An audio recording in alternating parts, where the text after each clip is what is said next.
સુરતની અડાજણ પોલીસે લોખંડના હાથોડા વડે પત્નીની હત્યા કરી ભાગી છૂટેલા હત્યારા પતિને ગણતરીના કલાકોમાં ઝડપી પાડ્યો હતો.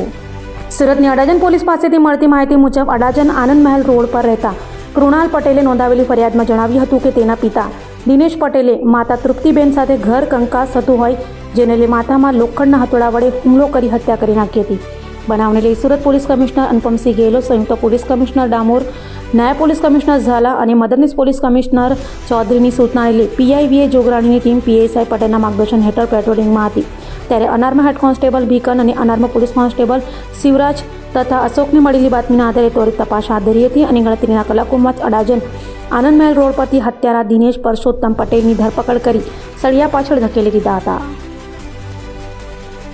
શહેરના અડાજણ વિસ્તારમાં આનંદ મહેલ રોડ ખાતે આવેલ સન રેસિડેન્સીમાં તૃપ્તિબેન પટેલ નામના એક મહિલાની હત્યા કરવામાં આવેલી.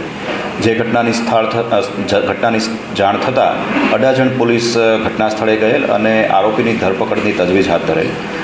પ્રાથમિક પૂછપરછ દરમિયાન મહિલાની હત્યા તેના પતિ દ્વારા જ કરવામાં આવેલ હોવાનું જણાતા પોલીસની ટીમ દ્વારા આરોપી એટલે કે દીપકભાઈ પટેલની ધરપકડ કરવામાં આવેલ છે અને તેની ધરપકડ કરી તેની હાલમાં આગળની કાર્યવાહી હાથ ધરવામાં આવેલ છે. સર, આ માણસ શું કામ કરતો હતો અને ક્યાંથી અહીંયા રહેતો હતો? દીપકભાઈ પટેલ, જેમની ઉંમર આશરે 64 વર્ષ જેટલી છે, તે 1.5 વર્ષ પહેલાં વિદ્યાનગર ખાતે સિવિલ એન્જિનિયર તરીકે કામ કરતા અને છેલ્લા 1.5 વર્ષથી અડાજણ વિસ્તારમાં આવેલ સન રેસિડેન્સીમાં મકાન ભાડે રાખીને રહેતા. 1.5 વર્ષથી તેઓ પાસે કોઈ કામ ધંધો કે નોકરી નથી અને આ કારણથી તેઓ સતત ઘરમાં રહેતા અને એ ઘરમાં રહેવાથી અને નાના મોટા પતિ પત્નીના ઝઘડાઓને કારણે અવારનવાર ઝઘડા બંને વચ્ચે થતા અને આ જ ઘટનાએ જે ઉગ્ર સ્વરૂપ ધારણ કરી દીપકભાઈએ હથોડીના ઘા મારી અને પોતાની પત્નીની હત્યા નિપજાવેલ છે. સર, આ લોકોને કેટલા બાળકો છે?